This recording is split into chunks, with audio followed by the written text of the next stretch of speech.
63,246 கோடி ரூபாய் மதிப்பிலான சென்னை மெட்ரோ 2ஆம் கட்ட திட்டத்திற்கு மத்திய அரசு ஒப்புதல் அளித்துள்ளதாக மத்திய நிதியமைச்சர் நிர்மலா சீதாராமன் தெரிவித்துள்ளார்.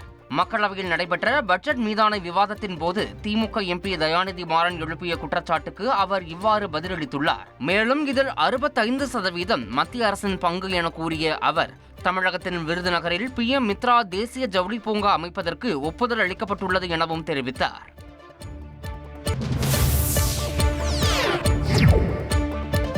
பீகார் மாநிலம் மதுபனி ரயில் நிலையத்தில் மகா கும்பமேளாவுக்கு செல்வதற்காக காத்திருந்த பயணிகள் ரயிலில் ஏசி பெட்டியின் ஜன்னலை உடைத்த சம்பவம் அதிர்ச்சியை ஏற்படுத்தியுள்ளது.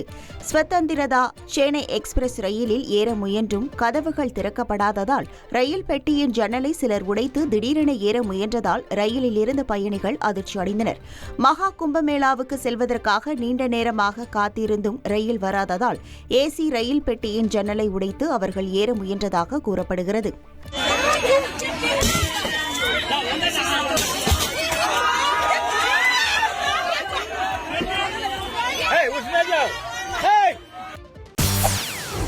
செய்திகளை உடனுக்குடன் தெரிந்து கொள்ள உடனே சப்ஸ்கிரைப் பண்ணுங்க.